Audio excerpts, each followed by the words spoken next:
दोस्तों आप देख रहे हैं इस वक्त न्यूज 18 का सोशल मीडिया प्लेटफॉर्म। मैं हूं विशाल। ईरान में हालात पल पल बदलते जा रहे हैं।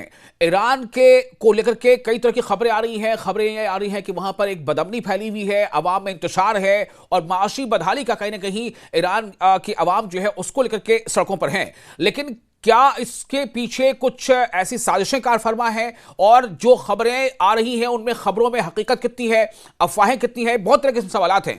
खबर या अफवाह कह लें कि यह भी खबर आई उड़ती उड़ती के जो खामनेई है वहां के रूहानी पेशवा जो लीडर है वो हो सकता है कि ईरान छोड़कर कहीं चले जाए। इस तरह की खबरें सामने आ रही थी। इस पर मजीद वक्त न गंवाते हुए मैं सीधे आपको बता दूं हमारे साथ दो खास मेहमान जुड़ रहे हैं, पैनलिस्ट है। हम सीधे उनसे राब्ता करते हैं, उनसे बातचीत करेंगे। हमारे साथ है मौलाना असलम रिजवी जो ईरानियन अफेयर्स के एक्सपर्ट है, माहिर है। आपका इस्तकबाल है। और डॉक्टर जाकिर हुसैन, आप इन्हें भी अक्सर सुनते रहते हैं, फॉरेन अफेयर्स के एक्सपर्ट है, माहिर है। आप दोनों का बहुत इस्तकबाल है। पहला मेरा सवाल डॉक्टर जाकिर आपसे ये होगा कि मैं चाहूंगा आप जरा मुझे हमारे जो नाजरीन हैं उनको मौजूदा हालात का एक जो है नक्शा खींचे कि ईरान में दरअसल इस वक्त हालात कैसे हैं। देखिए, बज़ाहिर तो सब दुनिया जान रही है और हकीकत भी है कि ईरान में एक प्रोटेस्ट चल रहा है जिसका तसव्वुर नहीं किया जा रहा था। लेकिन ईरान का प्रोटेस्ट बहुत हद तक बहुत ज़्यादा भी है। लेकिन साथ ही साथ हम ये भी कहते हैं कि ये प्रोटेस्ट पूरी तरीके से जो है इस इस्लामिक गवर्नमेंट के खिलाफ भी नहीं है। इसमें महंगाई की बहुत बड़ी मार है, जी इकोनॉमिक कंडीशन भी बहुत बुरी है। और दूसरे ये है कि एक एक तबका ये भी कहता है कि हाँ, ईरान सिर्फ ईरान के लिए रहेगा, ना कि गाजा और लेबनान के लिए रहेगा। क्योंकि ये देखता है, ये सोच रहा है, ये पा रहा है कि इसकी वजह से जो है हमारे ऊपर भी हम्म। परेशानियां आ रही हैं। लेकिन जी हालात ये है कि वो इस चीज को भी समझ रहा है एक तबका कि अगर हम उसमें इंटरफेरेंस कम भी कर देते हैं तब पर भी हमारे ऊपर वो दबाव बना रहेगा और रिजीम चेंज और सारी चीजें चलती रहेंगी। क्योंकि ये 79 से चल रहा है और 79 से अमेरिका अपना जख्म चाट रहा है। जिस तरीके से ये गवर्नमेंट आई थी अमेरिका को हटा के, शाह को हटा के, तो ये सारी चीजें बहुत ही वोलेटाइल है सिचुएशन। जैसे कि इनकी इकोनॉमिक में जो है रियाल का दाम जो है 17 लाख जी रियाल $1 के बराबर हो गया है। 50% जो है इन्फ्लेशन हो गया है। अनएम्प्लॉयमेंट बहुत ज्यादा बढ़ गया है। जी एक्सपोर्ट कम हो गया है। ऑयल जो है दो वजह से कम हो गया, ऑयल का एक्सपोर्ट कम हो गया है। यूरोपियन यूनियन के सैंक्शन के बाद जो है हालात और दिगरगुन हो गए हैं।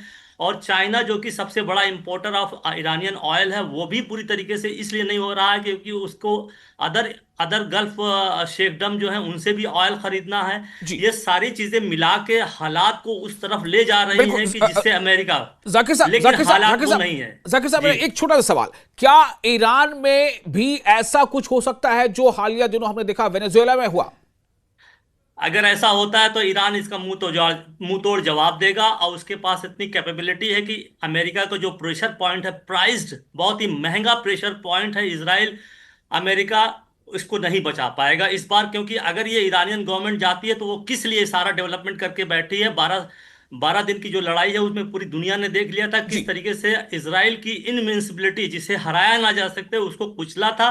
तो इसलिए, और दूसरी बात जो है, ठीक ईरान है। अमेरिका के जो बेड़े बने हुए हैं उस पे भी ईरान जो है काबिज है। प्लस हुर्मुज से ऑयल जो 21% ऑयल जाता है उस पे जी भी ईरान का कंट्रोल है। ठीक तो है। दुनिया ठीक है के जाकिर लिए साहब, भी मैं और मैं मैं, रीजन मैं के आपको लिए। थोड़ा रोकना चाहूंगा यहाँ पर। और मौलाना असलम रिजवी हमारे साथ मौजूद है, जैसे मैंने पहले बताया आपको कि एक्सपर्ट है ईरानियन अफेयर्स के।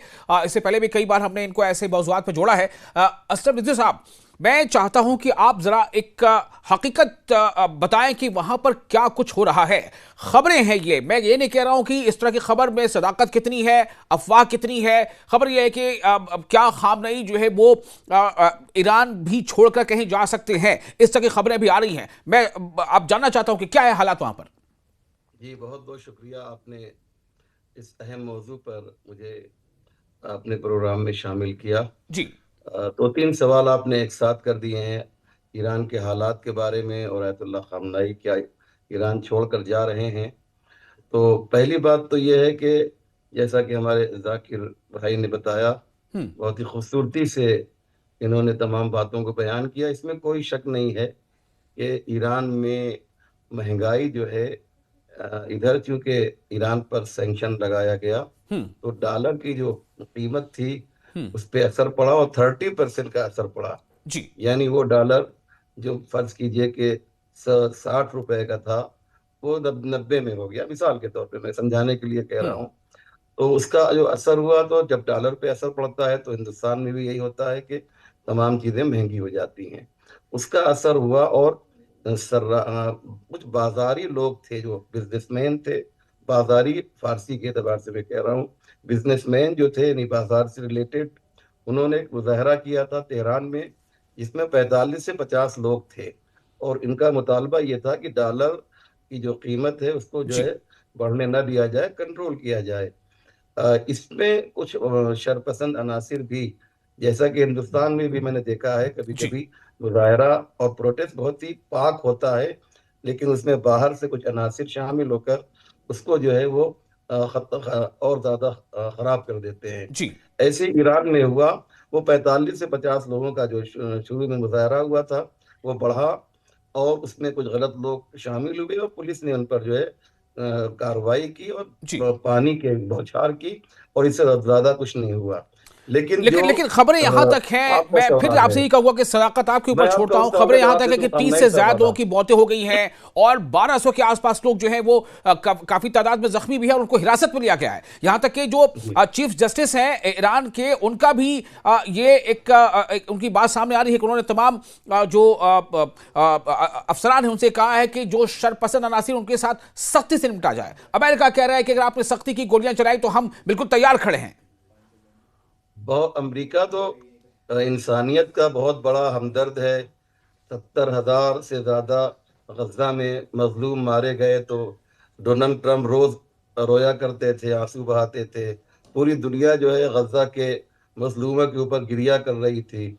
सारा हुकूक बशर जो है वो ईरान के सामने दिखाई देता है। हम्म। सारी इंसानियत जो है वो ईरान के मुकाबले में इतनी हमदर्दी, इतनी मोहब्बत जनाब ट्रंप साहब को जो है वो ईरानी लोगों से क्यों है, मैं आपसे पूछना चाहता हूँ और आपके तमाम नाजरीन से पूछना चाहता हूँ। हम्म। जबकि ये 30 वाली खबर के 30 के करीब लोग मारे गए हैं, ईरान ने डिनाई किया है।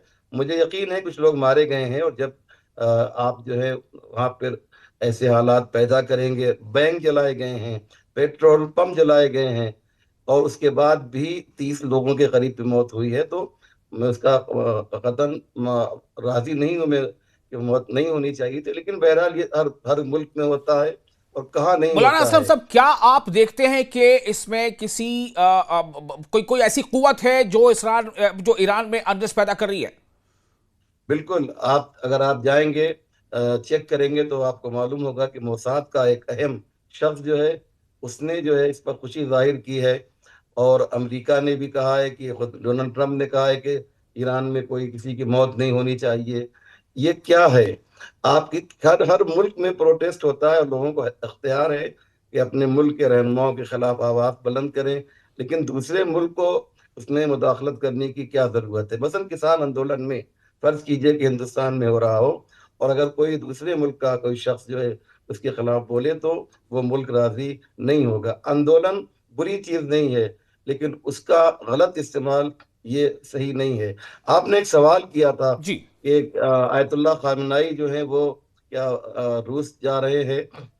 नहीं, मैंने आप ये नहीं कहा जानते कि हैं रूस कि जाए, मैंने कहा कि शायद वो ईरान यह छोड़ दे। खबर है। अब वो छोड़ेंगे नहीं छोड़ेंगे, छोड़ेंगे तो कहां जाएंगे ये आपको बताना है। हाँ हाँ, ये आपने न भी कहा हो तो ये एक जो इसका जो मंबा है, सर चश्मा है, मैं बता दूं, द टाइम्स है, उसने ये खबर जो है आम की है। और हम सब जानते हैं कि जो टाइम्स क्या है, Fox News, Fox FOX, Fox का मतलब क्या होता है आप जानते हैं। हम्म। ये उसी का मालिक है जो जायनिस्ट है, और उसने ये खबर आम की है, जिसका नाम रॉबर्ट मोड्रोक है, जिसने ये खबर आम की है। और पूरी दुनिया ने सिर्फ किसी एक शख्स के खबर को लेकर जो है हर छोटे भैये और बड़े और छोटे चैनल ने जो इस खबर को वो किया है, यहाँ तक कि लाखों पेपर में आया। कोई नहीं पूछ रहा है कि भैया ये जो तुम खबर लाए हो कहाँ से लाए हो। बाद में हम्म। उससे पूछा गया तो उसने कहा कि हमारे सोर्सेज ने जो है ये खबर दी है। तो आप गोया कि अंदाजा आप ये लगाइए। कह रहे हैं कि ये खबर बेबुनियाद है, हम नहीं कहीं नहीं जा रहे ईरान से 100%। बाहर। देखिए मैं आपको बता दूं विशाल भाई, इसका अगर मुझे आप 2 मिनट टाइम दिए तो मैं और क्लियर कर देता हूं कि जब जून में जो हालात थे ईरान के वो आप सब जानते हैं। तो एक चैनल ने, वो इसी से रिलेटेड था, रॉबर्ट का ही चैनल था, हम्म। उसने ये कहा था कि खामनाई जो है वो बंकर में छुपे हुए हैं। अब वहां की जनता जो है उनका दर्शन या दीदार या उनको देख नहीं पाएगी, क्योंकि वो हमेशा पंकन में रहेंगे। लेकिन उसके कुछ दिनों के बाद खामनेई साहब ने वहां पर तेहरान में नमाज जुमा पढ़ाई, और वो भी बंद मस्जिद में नहीं बल्कि खुली फिजा में जी नमाज पढ़ा के बताया जी कि हमारे खिलाफ जो अफवाहें हैं वो गलत हैं। और पूरी दुनिया में लाखों बल्कि करोड़ों लोगों ने उस नमाज जुमा को जो है लाइव देखा। ठीक है। ये मैं एक बात बिल्कुल बिल्कुल ऐसे ये ही जो बात है, तो दुरुस्त है, मैं इसमें कोई इसको दो राय नहीं मुकम्मल है। कर मैं लूं, डॉक्टर मेरे जाकिर के को पास जाना मुकम्मल चाहता कर हूं, लूं। थोड़ा सा मुझे वक्त दीजिए। डॉक्टर जाकिर, मेरा सवाल अब आपसे ये होगा कि इसमें कोई दो राय नहीं है कि कई तरह की खबरों के पीछे भी कुछ चीजें कारफरमा होती हैं। कई बार ये कहा जाता है, इल्जाम ऐसे लगते रहे हैं कि एजेंडा है, प्रोपेगेंडा है, व्हाटएवर। मैं ये जानना चाहता हूं कि ईरान एक ऐसे दौर से गुजर तो जरूर रहा है जहां पर चैलेंजेस हैं, चुनौतियां हैं। क्या वहां की जो गवर्नेंस है उसके सरबराही को बदल दिया जाएगा? क्या वहां तख्ता पलट होगा? ऐसे सवाल उठ रहे हैं। इस बीच हकीकत क्या बता रही है? हालात कितने गैर मुनासिब हो रहे हैं कि वहां पर शायद लोगों का गुस्सा थमे नहीं। देखिए, दो चीज तो माननी हमें पड़ेगी कि वहां पे करप्शन है, इकोनॉमिक करप्शन ज्यादा है और प्रोटेस्ट लोगों में इंतशार भी है।